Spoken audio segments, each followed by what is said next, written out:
Bismillah, Assalamualaikum warahmatullahi wabarakatuh. Waalaikumsalam warahmatullahi wabarakatuh.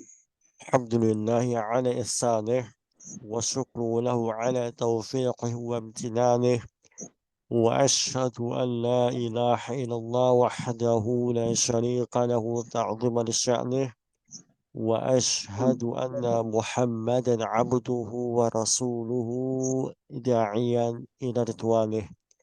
Allahumma salli ala Muhammad wa ala alihi wa ashabihi wa ahwalih.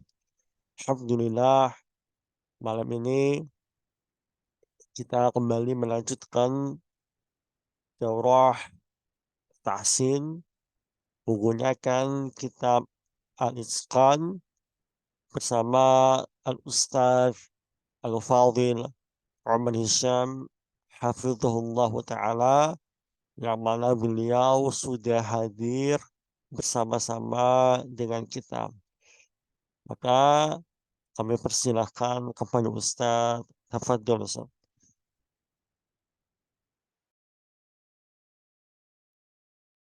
Baik, jazakumullahu khairan. Bismillahirrahmanirrahim. Assalamualaikum warahmatullahi wabarakatuh. Wabarakatuh. Baik. Alhamdulillahi rabbil alamin. Wassalatu wassalamu ala nabiyyina Muhammadin wa ala alihi wa ashabihi ajma'in wa man tabi'ahum bi ihsanin ila yaumiddin. Amma ba'd. Ayyuhal ikhwah, para peserta majelis Al-Itqan yang kami hormati, alhamdulillah, segala puji bagi Allah Subhanahu wa taala yang telah memberikan kita kemudahan untuk bisa melanjutkan kitab yang ringkas dan banyak faedahnya ini, insyaallah taala, kitab Al-Itqan karya Ustadz Wawan Setiawan LC Hafizahullah taala. Dan sebelum kita masuk ke pembahasan selanjutnya,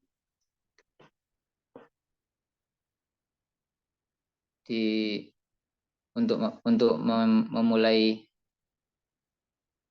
pertemuan kita kali ini,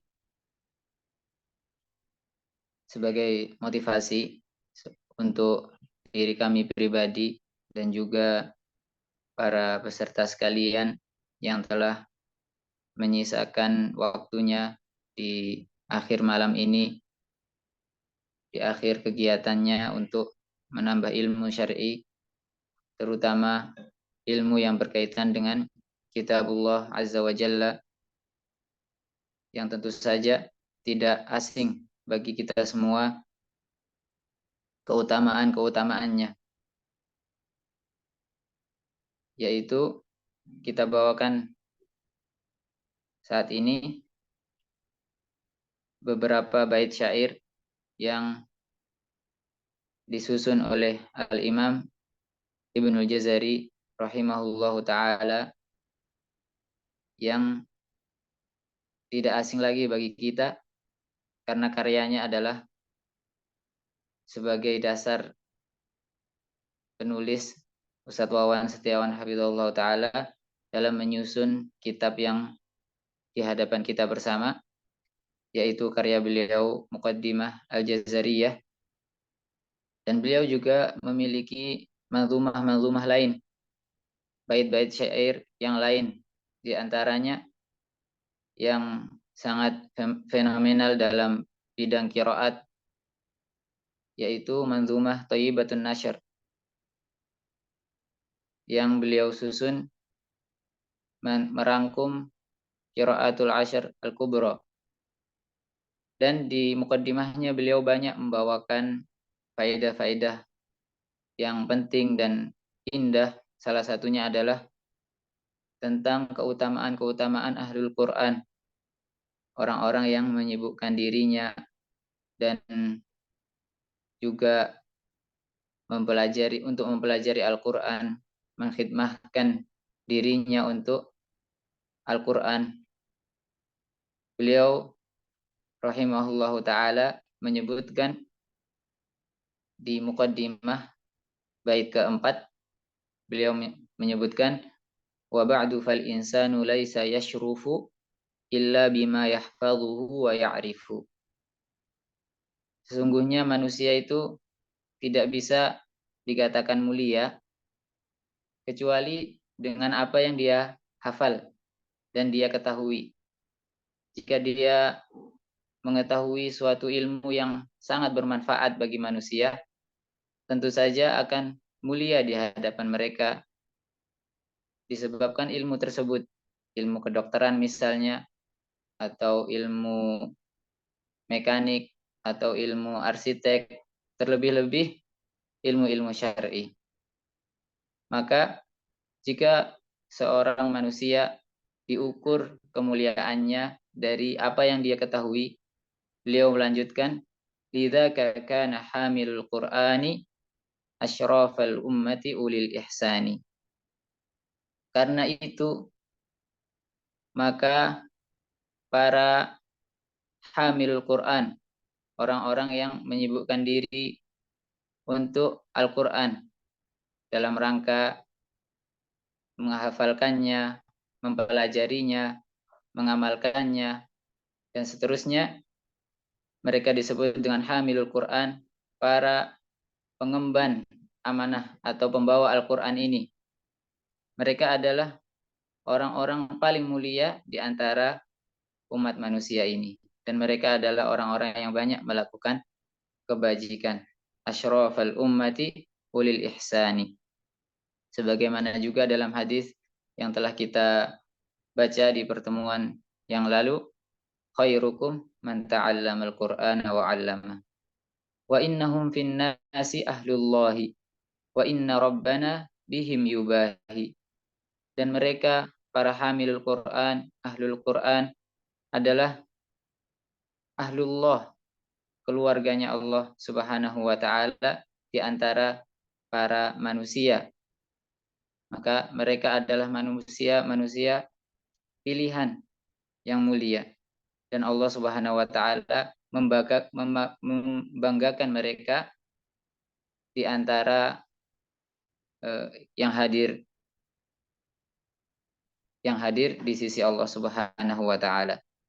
Wa inna rabbana bihim yubahi, sebagaimana dalam hadis wa dzakarahumullahu fi man indah, bagi orang-orang yang mempelajari Al-Qur'an maka nama mereka disebut-sebut oleh Allah Subhanahu wa taala di sisinya. Wa qala fil Qur'ani anhum wa kafa bi annahu awrathahu man istafa. Dan Allah Subhanahu wa taala juga berfirman dalam Al-Qur'an tentang mereka bahwasanya Allah Subhanahu wa taala akan memberikan Al-Qur'an ini kepada orang-orang pilihan. Sebagaimana dalam firman Allah Subhanahu wa taala, "Tsumma awrasnal kitaba alladziina istafaina min ibadina." Kemudian kami memberikan Al-Qur'an ini kepada orang-orang yang telah kami pilih dari hamba-hamba kami. Jadi bukan semua orang diberi oleh Allah Subhanahu wa taala karunia untuk mengemban Al-Qur'an ini, mempelajarinya, memahaminya, mengamalkannya. Tentu saja itu adalah nikmat yang sangat agung yang perlu kita perjuangkan dan kita syukuri. Nah, dan tentu saja masih banyak keutamaan-keutamaan yang lain yang beliau sebutkan dan juga yang belum beliau sebutkan, yang bisa kita jadikan motivasi, yang bisa kita jadikan sebagai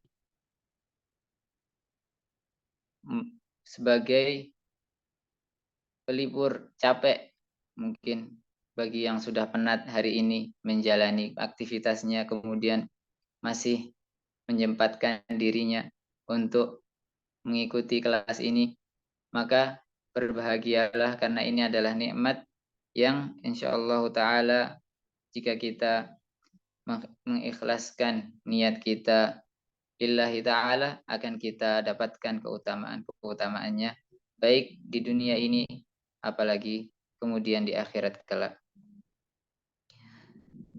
Para peserta yang berbahagia, alhamdulillah kita telah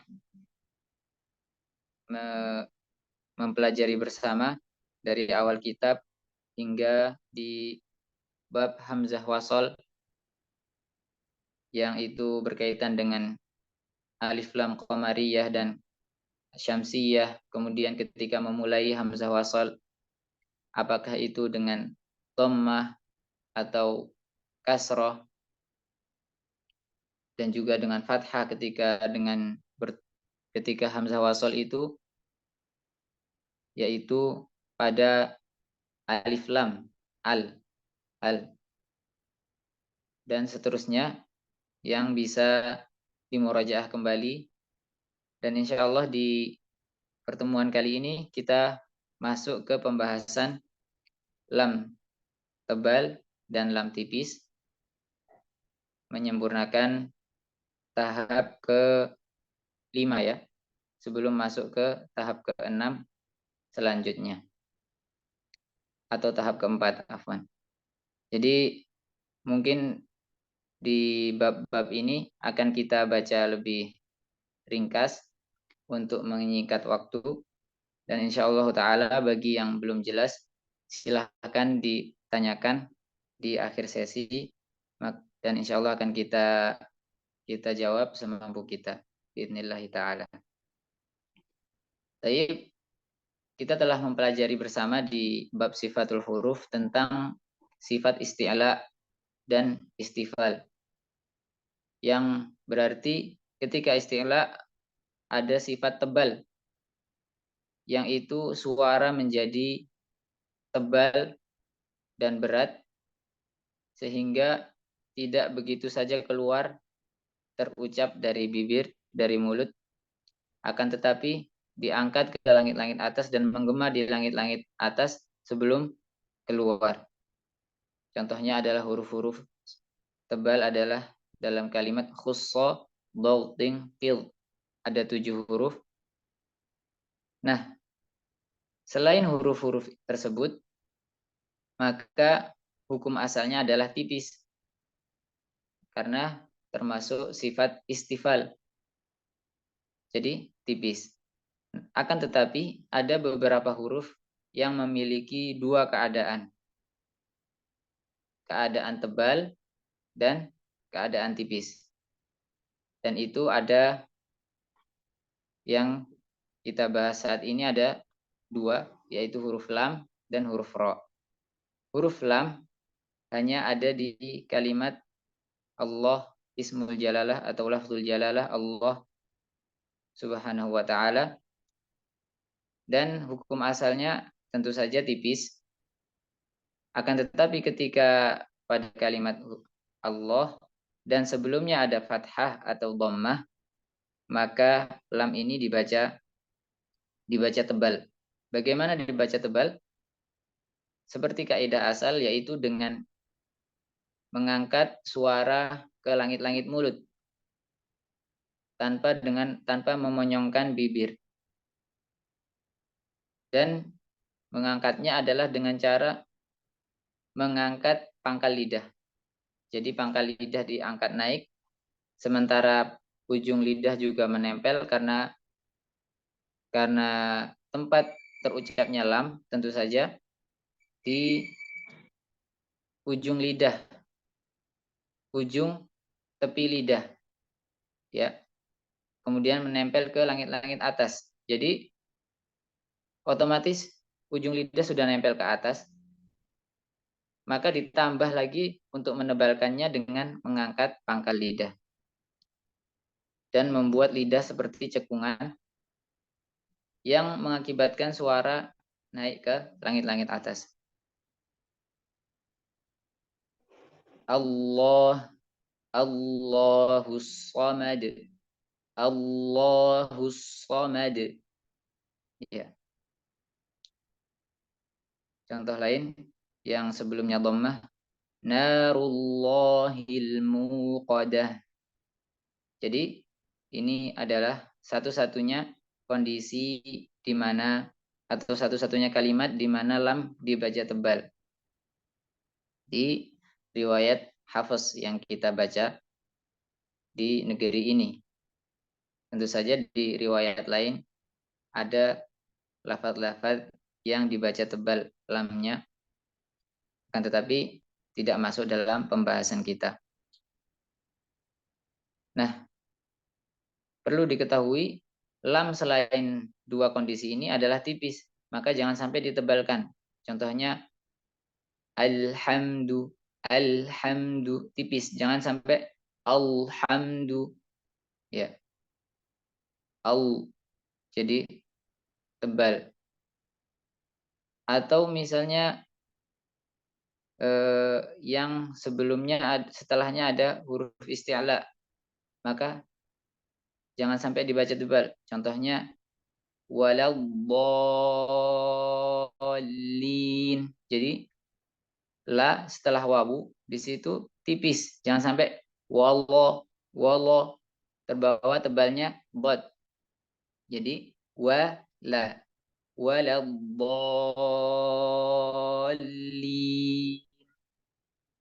Ya, baik. Ini adalah ringkasan dari bab lam, yaitu lam tebal hanya ada di lafaz Allah yang sebelumnya fathah atau dhammah. Selainnya maka dibaca tipis. Kemudian huruf ro.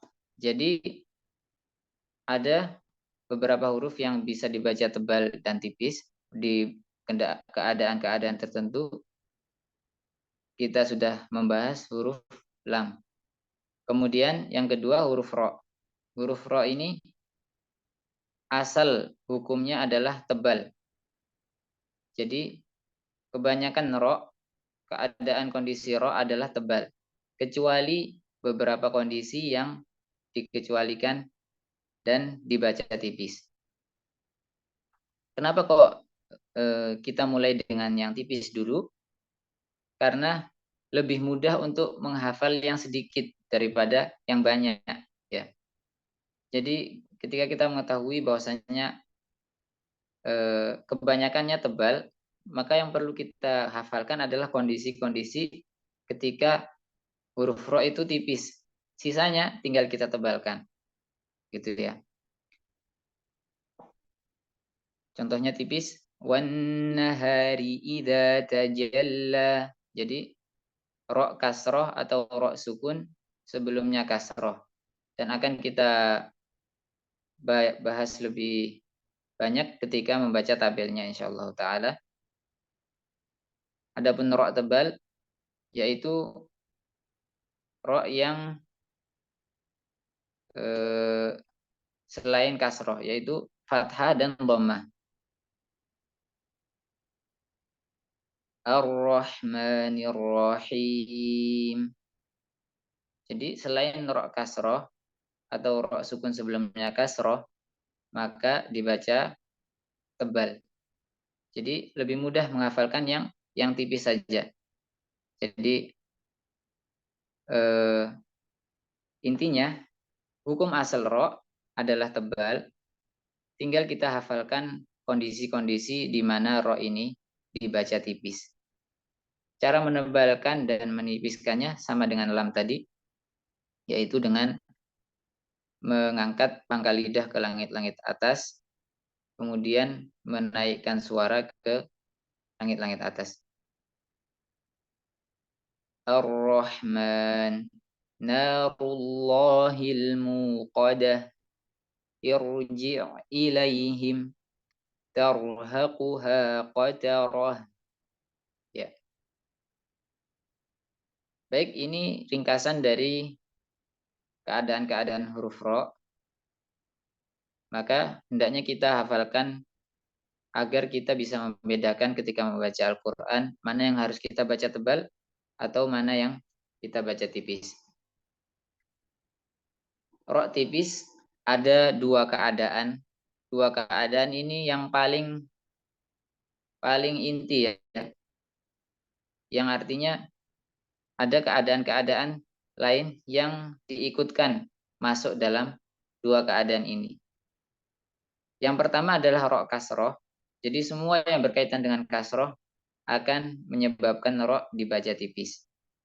Yang kedua, ro' sukun sebelumnya kasroh. Jadi masih berkaitan dengan kasroh juga. Kemudian termasuk dalam yang kedua ini adalah ro' sukun sebelumnya sukun sebelumnya kasroh. Jadi ini tambahan ya. Jadi bisa dimasukkan juga ke yang nomor 2, yaitu ro' sukun sebelumnya kasroh. Contohnya adalah hijr atau az-zikr. Jadi hal fi dzalika qasamul lidzi hijr, tipis ya. Wal fajr, tebal. Walayalin ashur, tebal. Jadi nanti ketika sampai hal fi dzalika qasamul lidzi hijr, tipis. Jadi jangan ke bawah tebal di awal, di bawah sampai akhir tebal semua. Maka ketika ro itu sukun, sebelumnya lagi kasroh, maka dia dibaca tipis. Kemudian dari keadaan nomor 2 ini ada beberapa yang dikecualikan.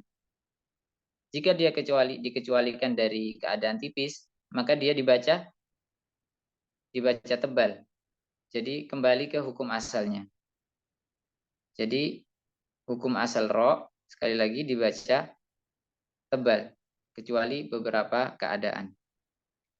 Jadi pengecualian pertama adalah jika huruf ro sebelumnya sukun,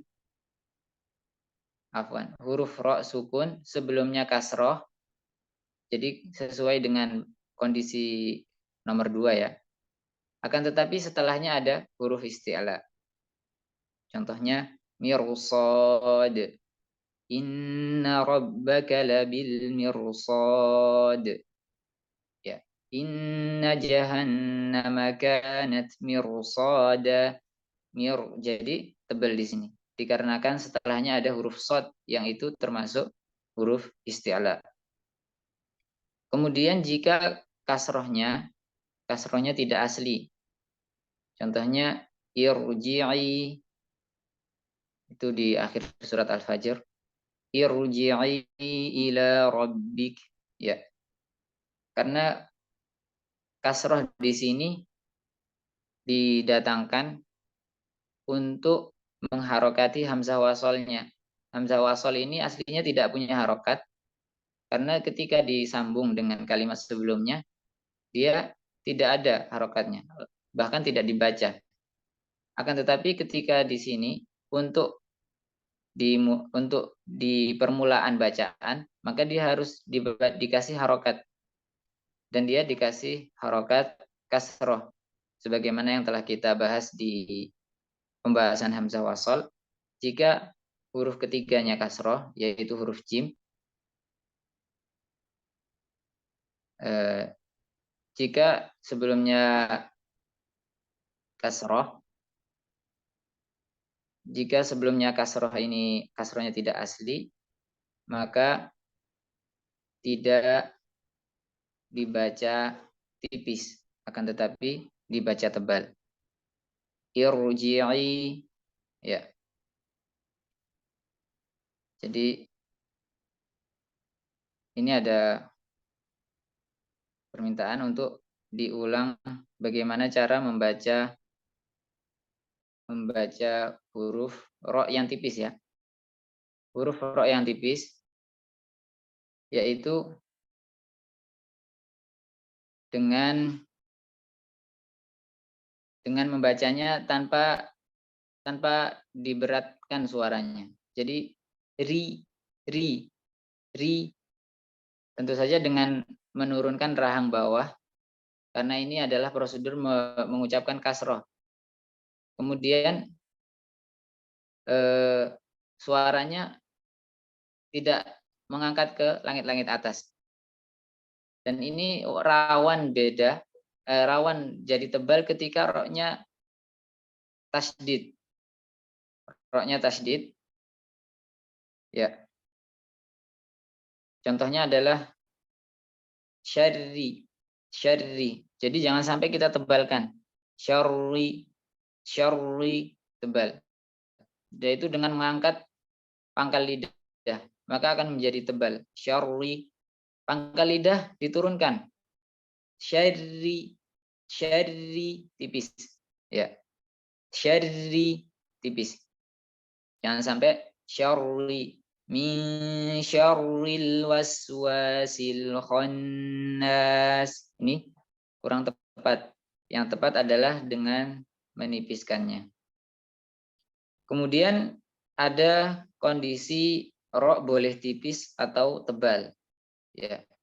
Ini adalah pengecualian dari pengecualian. Jadi pengecualian dari nomor 2.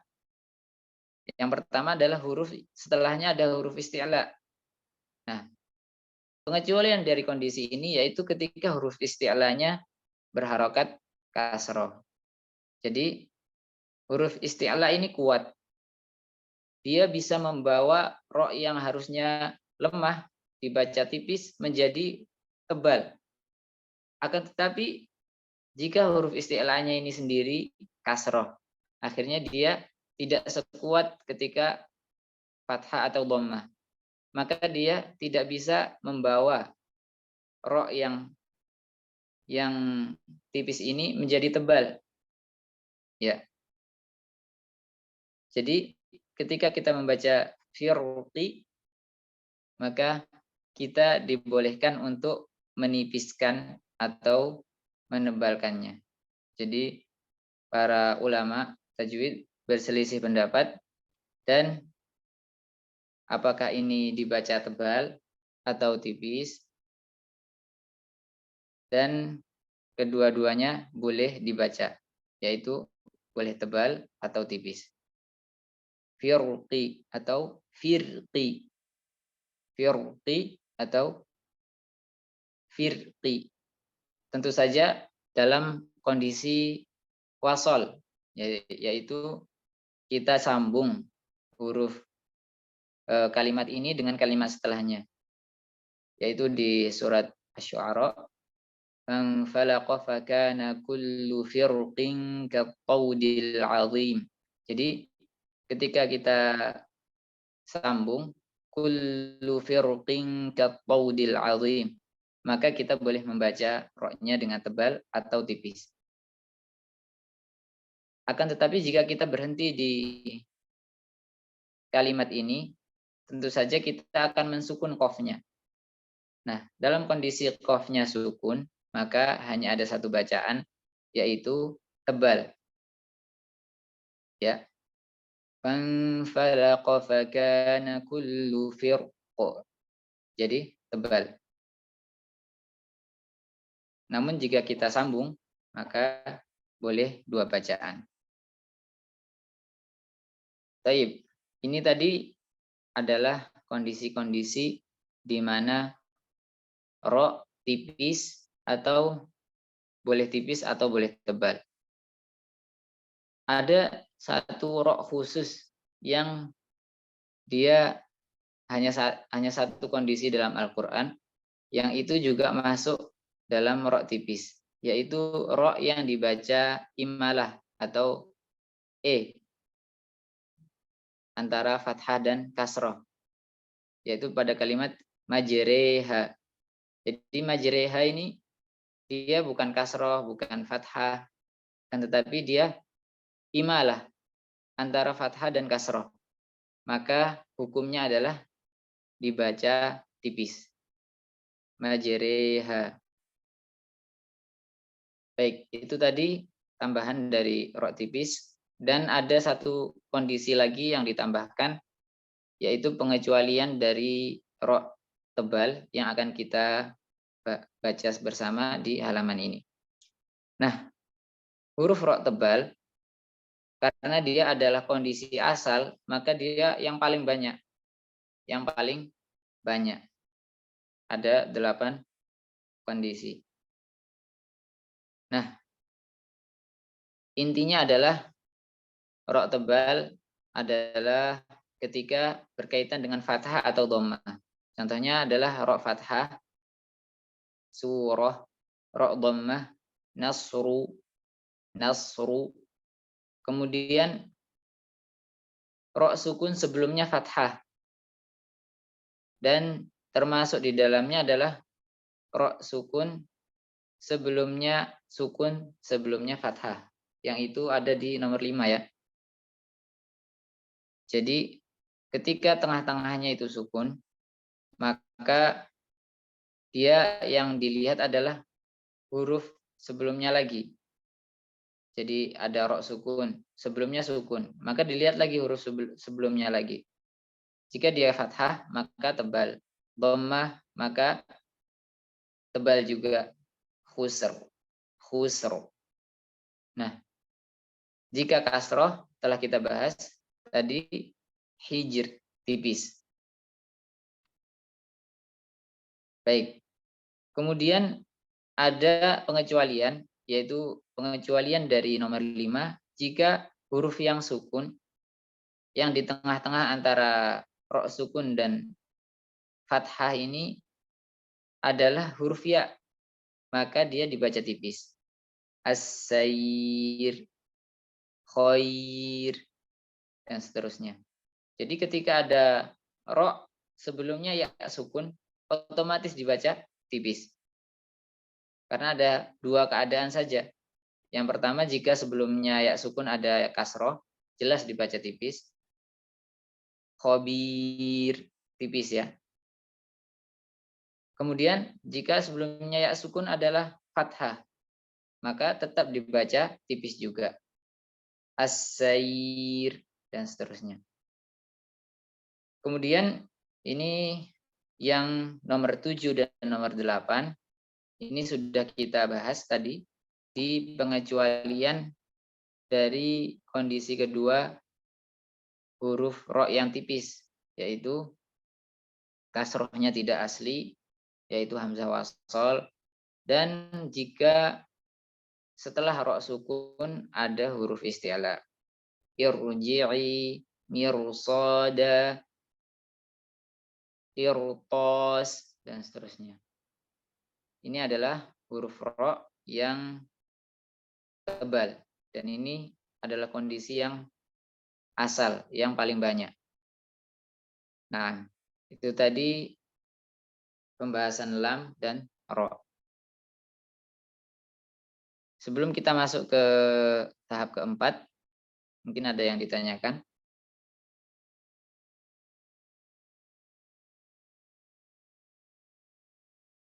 Taib, barakallahu fikum. Kita lanjut ke tahap keempat, yaitu tentang gunnah.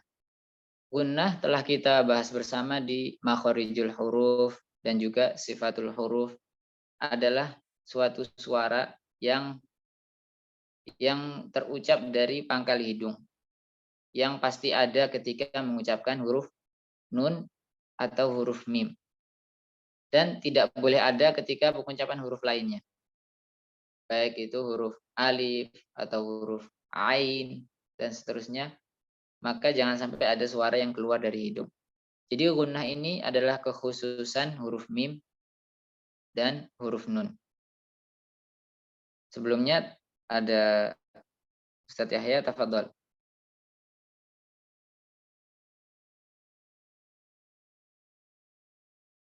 Silakan Ustadz Yahya jika ada yang ingin ditanyakan.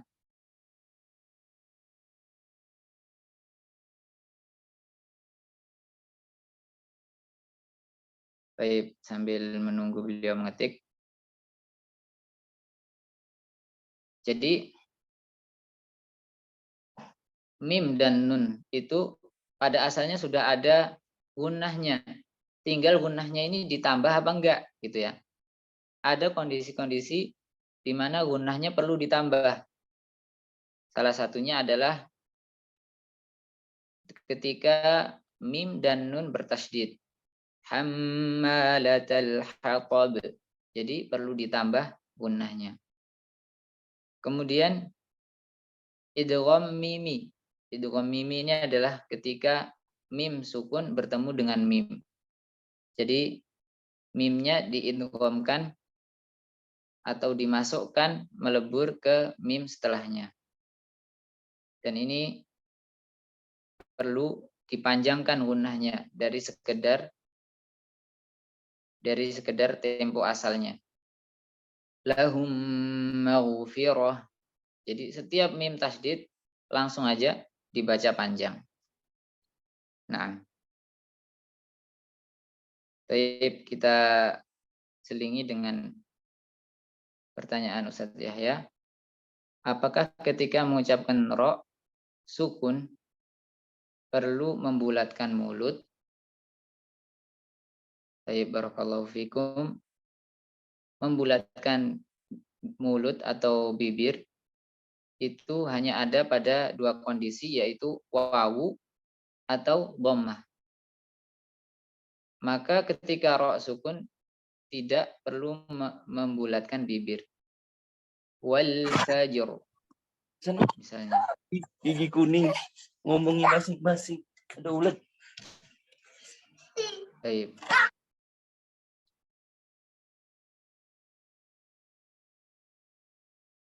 Afwan.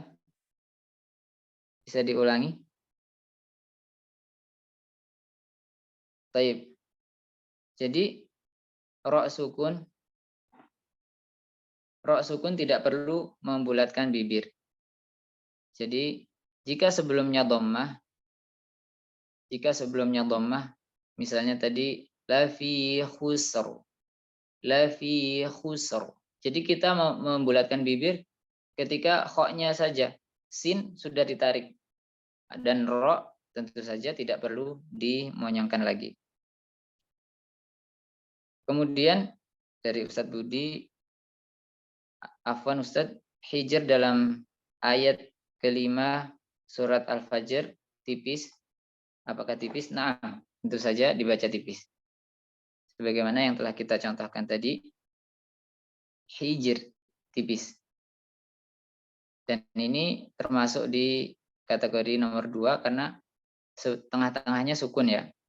Antara kasroh ke ro sukun, maka dia tidak dianggap. Maka kita lihat sebelumnya sukun lagi. Jadi hijr tipis. Jadi jangan sampai kita ke bawah karena awalnya dari ayat 1 sampai 4 tebel. Akhirnya ketika hijr ikut tebel. Maka yang benar adalah ditipiskan. Hijr. Hal fi dzalika qasamul lidzi hijr. Tipis. Begitu juga dalam kalimat az-zikr. Wal Qur'ani dzikr. Surat Shad. Maka ro-nya tipis.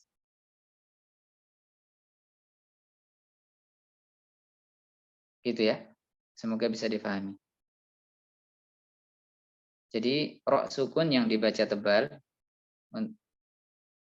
maka tidak perlu dibulatkan bibirnya, karena cara menebalkan suara yang benar, sebagaimana yang telah kita singgung, yaitu dengan mengangkat pangkal lidah.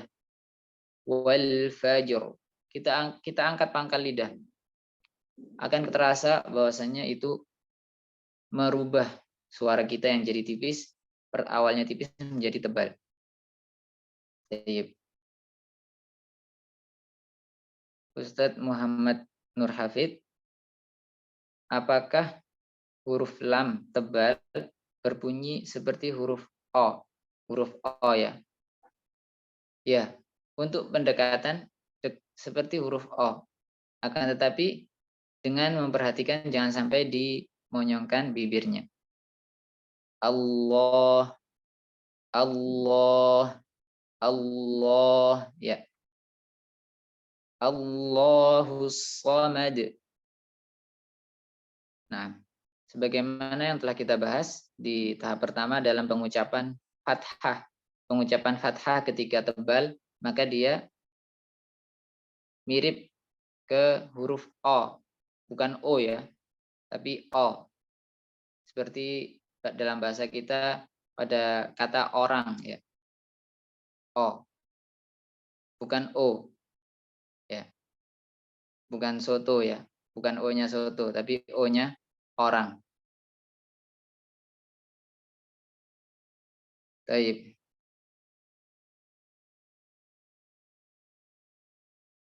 Kita lanjutkan. Barakallahu fikum. Kita telah membahas gunnah yang dipanjangkan di huruf mim yang bertasydid. Huruf mim yang bertasydid. Dan juga nun yang bertasydid. Kemudian ada mim sukun bertemu ba. Maka mim sukunnya dibaca samar dengan gunnah yang dipanjangkan. Maksudnya dibaca samar apa? Maksudnya adalah tidak diidghamkan, ke huruf ba. Bukan ba'dukum ba'dha. Jadi dibaca samar artinya tidak diidghamkan, akan tetapi sifat gunnahnya dipanjangkan. Ba'dukum ba'dha wa atainahum bayyinat. Demikian. Selain dari dua huruf ini, yaitu huruf ba dan huruf mim, maka huruf mim dibaca jelas dengan gunnah yang tidak dipanjangkan. Alhamdulillah lakum dinukum. Demikian. Baik, ini adalah ringkasan pengucapan huruf mim. Dan hanya ada dua huruf yang mengakibatkan ada hukum khusus ketika bertemu dengan mim sukun, yaitu huruf mim itu sendiri, yang itu menjadi idgham mimi, yang artinya mim sukun dimasukkan, dibaca melebur ke mim setelahnya, dan gunnah dipanjangkan, dan ikhfa syafawi, yang berarti huruf mimnya tidak dibaca diidghamkan, tetapi dibaca samar dengan gunnah yang dipanjangkan. Dan ada catatan dari Ustadz Wawan hafizahullah taala, yaitu ketika mengucapkan ikhfa syafawi dengan merapatkan kedua bibir, bukan dengan memberikan celah. Dan ini adalah masalah yang ada beberapa perbedaan pendapat di antara para ulama. Dan sekalipun yang lebih dekat atau yang lebih kami condong saat ini yaitu dengan merapatkan kedua bibir, sebagaimana yang telah diberi catatan oleh Al-Ustadz Wawan Setiawan. Akan tetapi jangan sampai ketika merapatkan kedua bibir dengan menekannya, sehingga sama dengan mim tasdid. Jadi kita tempelkan kedua bibir dengan rapat tanpa menekan. Jadi bukan malahum bihi. Jadi dengan menempelkannya saja. Baik, itu tadi pembahasan tentang mim sukun. Kita lanjut ke nun sukun. Dan termasuk dengan nun sukun adalah tanwin, yang aslinya adalah nun sukun juga, yang ada di akhir kalimat. Baik, yang pertama adalah izhar halqi, dibaca jelas, yaitu ketika nun sukun atau tanwin bertemu dengan huruf-huruf yang terucap dari tenggorokan. Ada 6 huruf yang telah kita bahas bersama di awal pertemuan, yaitu hamzah, ha, ain dan ha, ghain dan kha. Dibaca jelas tanpa dipanjangkan gunnahnya. Dan jangan sampai dipanjangkan ketika ada ghain dan kha ya, ini kadang karena kurang teliti, kadang ada yang mengikhfakan ketika miugislin misalnya. Maka Yang benar adalah dibaca dengan izhar, dengan jelas, menjelaskan suara nunnya. Baik. Kemudian idgham bila gunnah adalah ketika nun sukun dan tanwin bertemu dengan lam atau ra. Mirrahiq wa lam yakul lahu kufuwan ahad. Jadi nunnya tidak dibaca, langsung dimasukkan, melebur ke huruf lam. Jadi tidak ada suara nun sama sekali. Mirrahiqim makhtum. Kemudian idgham bi gunnah, yaitu ketika bertemu ya, wawu, mim, dan nun. Jadi nun sukun bertemu dengan huruf ya atau wawu atau mim atau nun. Maka dibaca melebur dengan gunnah yang dipanjangkan. Ayyuf'ala biha. Jadi ini perlu diperhatikan ya. Perlu ada gunnah, bukan sekedar ditahan saja. Bukan ayyuf'ala biha. Jadi seakan-akan ya tasdid yang ditahan. Berbeda dengan ketika kita tambahkan gunnah, yaitu dengan menampakkan suara yang keluar dari rongga hidung.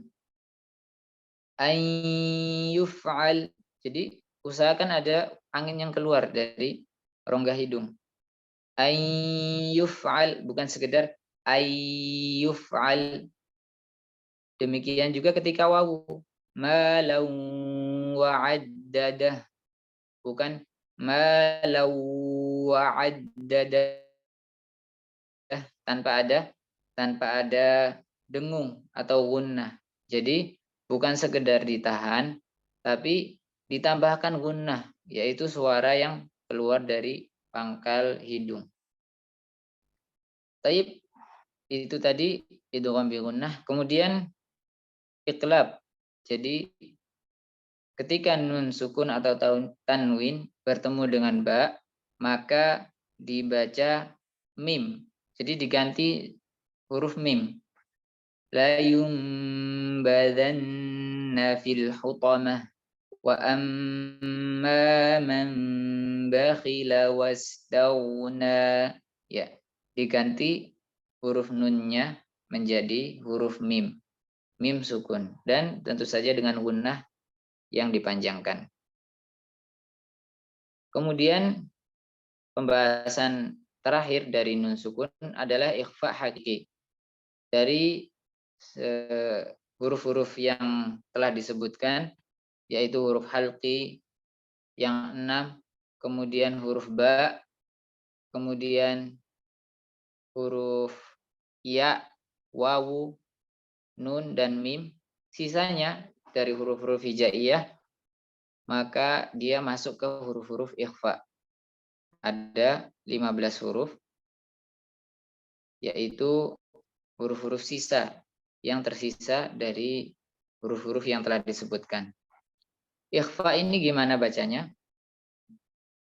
Dibaca samar. Samar maksudnya di sini adalah antara izhar dan idgham. Maksudnya dia nunnya ini tidak dibaca dengan jelas. Min syarri, tidak juga diidghamkan, dimasukkan ke shin. Misyarri, jadi tengah-tengah. Yaitu dengan memanjangkan gunnah dan bersiap-siap untuk mengucapkan huruf setelahnya. Min syarri al-insan ajrun kabir. Ya. Kemudian beliau contohkan lagi pada huruf sa, zal, dha, fa. Jadi karena ini huruf-huruf ini di ujung lidah, maka persiapkan ujung lidah untuk mengucapkan huruf-huruf ini. Sa, zal, dha, dan juga fa yang ada di bibir, maka persiapkan bibir untuk mengucapkan huruf fa. Yatiman fa'awa. Jadi sudah ditempelkan. Yatiman, atau hampir menempel ke gigi atas. Bibir bawah sudah hampir menempel di gigi atas. Yatiman fa'awa. Tapi tidak perlu sampai ditarik ke dalam ya. Yatiman. Jadi sebagaimana pengucapan fa yang telah kita bahas, yang ditempelkan ke ujung gigi seri atas adalah perut bibir, bukan bagian luarnya. Jadi bagian dalamnya bibir yang ditempelkan. Jadi fa yatiman fa'awa naran dzata lahab. Jadi karena ikhfa ini adalah suatu tahapan antara izhar yang itu dibaca jelas dan idgham yang dimasukkan secara sempurna. Maka tengah-tengahnya adalah dengan bersiap untuk mengucapkan huruf setelahnya. Dan dengan memanjangkan gunnahnya. Kemudian pada huruf-huruf tebal, maka bersiap untuk mengucapkan huruf tebal. Dan gunnahnya pun jadi tebal juga. An salatihim fansab. Fansab. Angkat pangkal lidahnya. Naikkan suaranya ke langit-langit mulut. Dan buat serasa bergema di langit-langit mulut. Itulah cara menebalkan suara. Tanpa dengan memonyongkan bibir. Fansab min dhari' yanzuruna ilal ibil, dan seterusnya. Kemudian ada pembahasan izhar mutlak, yaitu pengecualian dari idgham bi gunnah ketika nun sukun bertemu dengan wawu atau ya dalam satu kata, maka dibaca jelas izhar. Nunnya dibaca jelas tanpa diidghamkan ke huruf ya atau wawu. Contohnya dunya, sinwan, bunyana. Ya. Ini adalah ringkasan dari pembahasan nun sukun dan tanwin. Baik. Ada sedikit catatan ketika melihat tanda di mushaf, ya. Tanda di mushaf, jika menggunakan mushaf cetakan Madinah, maka bisa dibedakan. Jika izhar, maka sukunnya ditulis jika itu berupa nun sukun, atau tanwinnya rata, ya. Rata, ya, antara baris atas dan bawahnya rata, karena ada dua baris ketika fathah, ketika kasrah juga rata. Adapun ketika idgham dan ikhfa, maka bisa diperhatikan nunnya tanpa ada harokatnya. Dan tanwinnya tidak rata, saling mengikuti, ya. Ada depan, kemudian diikuti yang bawahnya belakang. Seperti yang di kasroh juga belakang, kemudian belakangnya ada ya saling mengikuti begitu bentuk tanwinnya.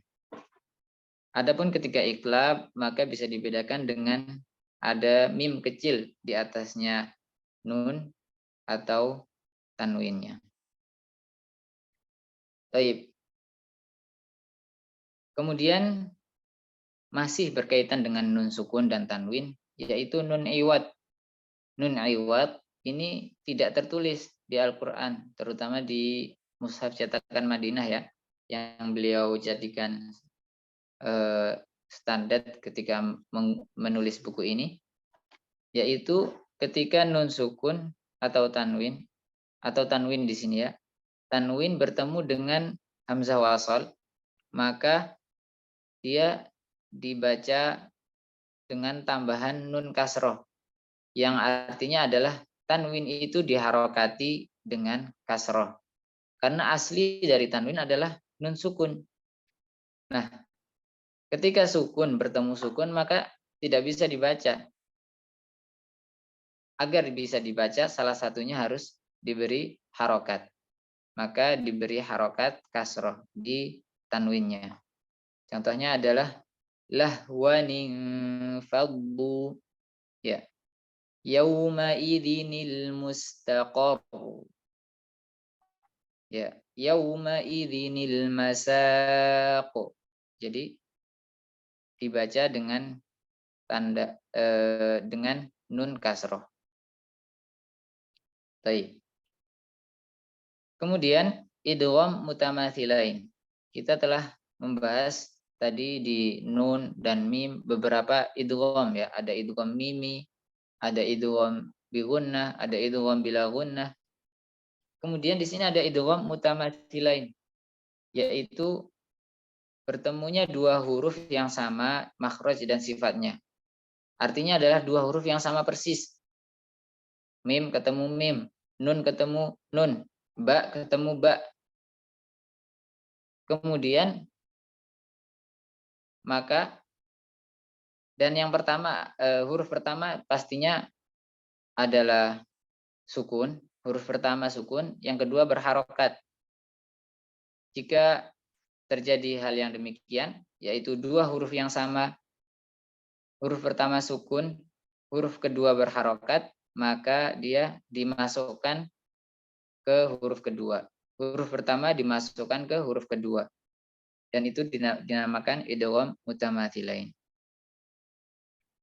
Yaghtab ba'dukum ba'dha. Ya.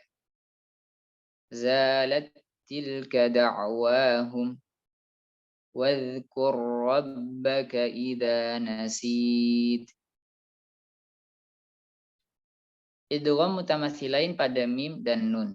Jadi kita udah membahas tadi idgham mimi. Dan itu termasuk pada idgham mutamatsilain juga. Karena ada dua huruf yang sama. Yang awal sukun, kedua berharokat. Dan dibaca dengan gunnah yang dipanjangkan. Min nuqafah sa'yukum mashkura. Baik. Kemudian ada idgham mutaqaribain. Jadi ini pentingnya kita mengingat kembali pembahasan makhraj dan sifat, tempat keluar dan sifat huruf. Apabila ada dua huruf yang berdekatan makhrajnya, maka huruf pertama dimasukkan ke huruf kedua. Contohnya qaf. Tempat pengucapannya dekat dengan kaf, maka diidghamkan. Nakhluqukum wa qur rabbi, lam dan ra berdekatan. Pertanyaannya, apakah ini berlaku secara mutlak? Tentu saja tidak. Ada beberapa huruf saja, terutama di riwayat Hafs yang kita gunakan. Jadi nanti akan diringkaskan oleh beliau di akhir huruf-huruf yang diidghamkan dalam kondisi mutaqaribain. Kemudian mutajanisain. Mutajanisain ini sama makhrajnya, tapi beda sifatnya. Ba sama mim makhrajnya sama di kedua bibir. Zal dan tha makhrajnya sama di ujung lidah bertemu dengan ujung gigi seri atas. Maka diidghamkan. Irkam ma'ana idh-dhalamu ujibat da'watukuma. Ya. Apakah ini berlaku secara mutlak? Jika ada yang sama makhrajnya boleh diidghamkan? Tentu saja tidak. Ada beberapa huruf saja yang insya Allah akan kita rangkum di akhir, yang dirangkum oleh penulis hafizahullah ta'ala. Kemudian idgham mutajanisain pada huruf ta, ini ada catatan, yaitu perlu diperhatikan ketika ta diidghamkan ke ta. kita tahu to dan ta satu tempat pengucapan, yaitu ujung lidah bertemu dengan pangkal gigi seri atas. Maka dibaca dengan menyisakan sifat idbaqnya. Jadi sifat tebalnya to tetap ada. Akan tetapi sudah tidak ada qalqalahnya karena sudah diidghamkan. Qarrabtu, qarrabtu, ahabtu, basawda, basawda. Jadi tetap tebal. Kemudian taknya tipis. Qarrabtum, ya. Nah, kemudian dari sisi yang lain, peninjauan idgham dari sisi yang lain secara umum ada idgham kamil yang artinya dimasukkan, dilebur secara sempurna tanpa menyisakan sifat-sifatnya. Jadi la illam yantahi, nunnya sudah hilang sama sekali. Yakullahu kufuwan ahad. Jadi nunnya sudah hilang sama sekali. Sudah menjadi huruf lam bertasydid. Kemudian ada idgham naqis. Idgham naqis ini artinya tidak sempurna di leburnya. Masih disisakan sifatnya. Lan yaqdira, nunnya masih ada gunnahnya. Gunnahnya tetap ada. Jangan sampai dihilangkan. Jadi itu salah satu peninjauan lain dari idgham, dibagi menjadi dua, ada kamil dan naqis. Baik, ini tadi ringkasan dari idgham. Ada mutamathilain, yaitu dua huruf yang sama maka langsung diidghamkan. Mutaqaribain, dua huruf yang berdekatan makhrajnya. Kemudian mutajanisain, dua huruf yang sama makhrajnya tapi beda sifatnya. Dengan kondisi-kondisi ini yang tentu saja huruf yang pertama harus sukun dan huruf yang kedua berharokat. Ada beberapa yang diidghamkan di mutaqaribain dan mutajanisain dan selalu diidghamkan di mutamathilain. Baik, huruf mutaqaribain yang diidghamkan ada dua, qaf bertemu kaf atau lam bertemu ro. Adapun mutajanisain yang diidghamkan ada 7, ba bertemu mim, ta bertemu zal bertemu dha, ta bertemu dal bertemu ta bertemu to, bertemu ta. Jadi ini saja yang diidghamkan. Selainnya tidak. Kemudian dari sisi kesempurnaan tadi ada kamil dan naqis. Dan ada tandanya juga ketika membaca mushaf cetakan Madinah, jika idghamnya kamil sempurna, maka ada tasdidnya. Contohnya tadi ketika idgham nun sukun ke huruf lam, allan yaqdira, maka di lam di situ ada tasdidnya. Adapun jika naqis menyisakan sifat, maka dia tidak ada tasdidnya. Bisa kita cek kembali. Di sini allan yaqdira, lamnya ada tasdidnya, adapun ya tidak ada tasdidnya. Demikian pertemuan kita kali ini, yaitu tentang gunnah dan idgham. Semoga Allah Subhanahu wa taala menerima amal soleh kita semua, dan insya Allah akan kita lanjutkan di pertemuan terakhir insya Allah besok di tahap 5 hingga 7 yang insya Allah akan kita ringkas biidznillah ta'ala. Dan kita tutup pertemuan kali ini dengan doa kafaratul majelis. Subhanakallahumma bihamdika asyhadu an la ilaha illa anta astaghfiruka wa atubu ilaik. Baik. Jazakumullah khairan kepada Ustaz Al-Fadhil Umar Hisham. Berhubung besok adalah pertemuan terakhir, mohon kepada Bapak Ibu sekalian untuk bisa hadir lebih awal, insyaallah ta'ala. Wassalamualaikum warahmatullahi wabarakatuh. Waalaikumsalam warahmatullahi wabarakatuh. Wabarakatuh.